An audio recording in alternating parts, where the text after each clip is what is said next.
Howdy everybody, Bobo here at my Muddy Creek Iron Shop. What we're doing tonight is, this afternoon, or basically Saturday, working on a 15 horse Reid oil field engine. This was one of the more popular engines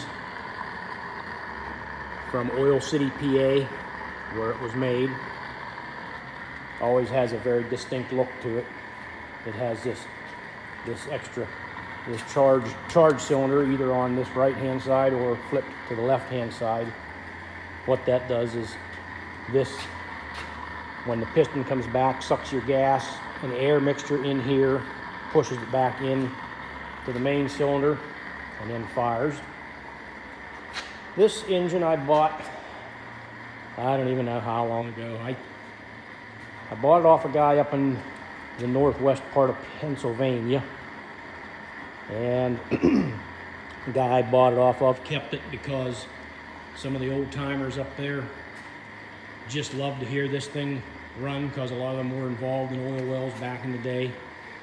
So he had it in his possession, and basically all he did with it was start it up once in a year or so for the old boys to come around and listen to it. And as they dwindled away, he just kind of lost interest in it and had too many things going on. I happened to spy it, and we made a deal, and it's been in my collection. I'm not real sure. This thing may have been pieced together. There's different things on it that don't quite make sense to me. But back in the day on the oil wells out in the middle of the woods, you didn't have the parts guy dropping pieces off. So if you had old engines, you rob parts off for whatever you had to keep it going. So these basically got all your oilers on it. This is for the charge cylinder. This is what they call a pot oiler for the cylinder. And this little neat oiler here, just the shape looks like an oil can, so that's what they call that, a oil can or milk can oiler. It just got cotton down in there that you fill it up with oil and it seeps down through.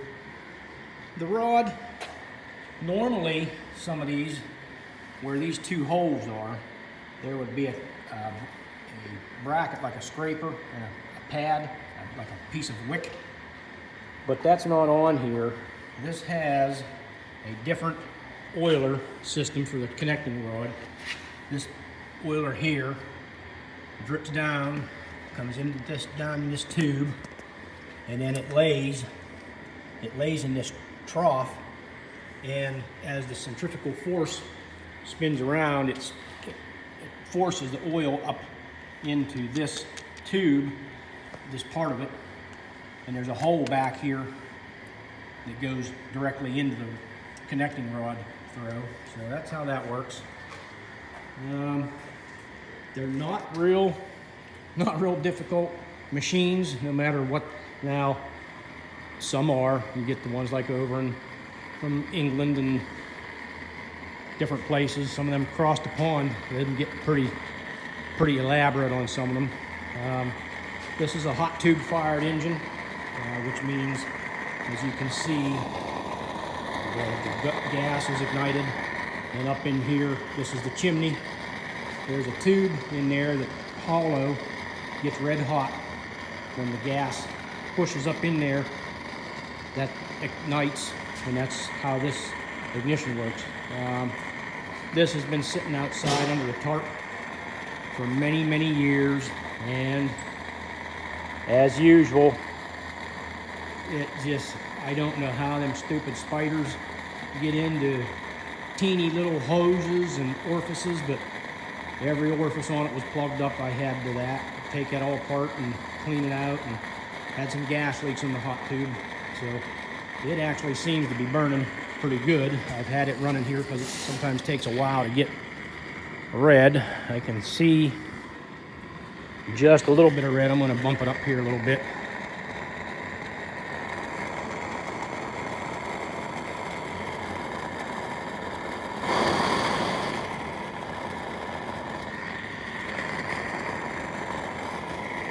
valve's stiff.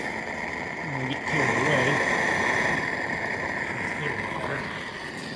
So that I can see it's starting to get a slight glow to it.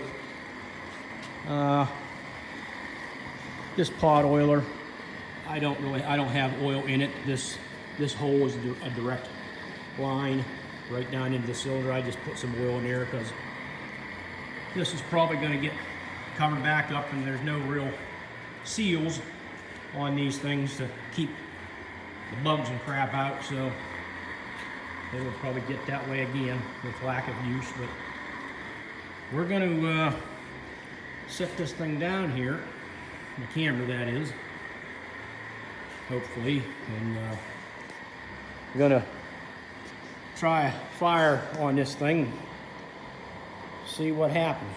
Take one.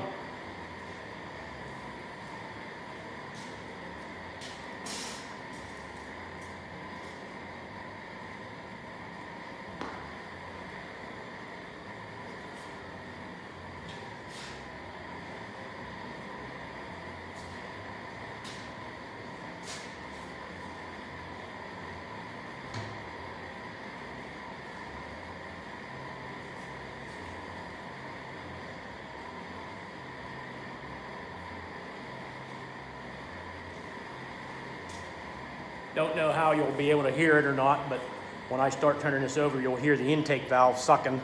So I know it's working good. It hasn't got froze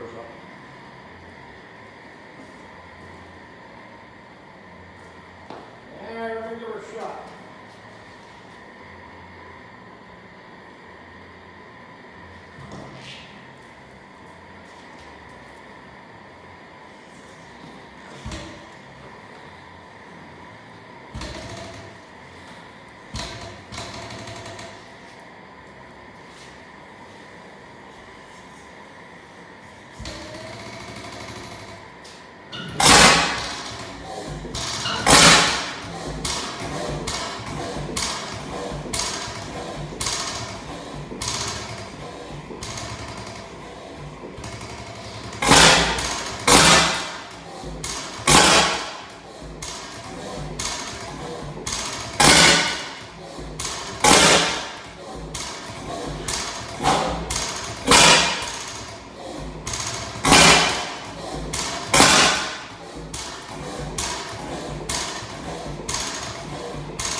All right, well, she's running.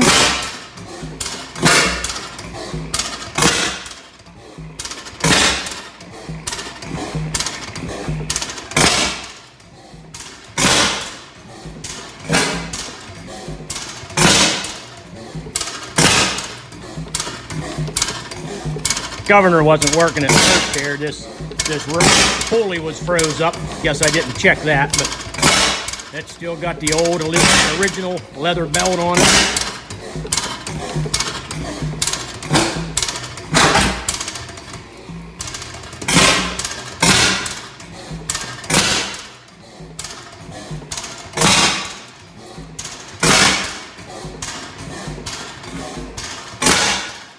Well, I'm pretty happy with that. We're gonna probably shut it down here just for a minute.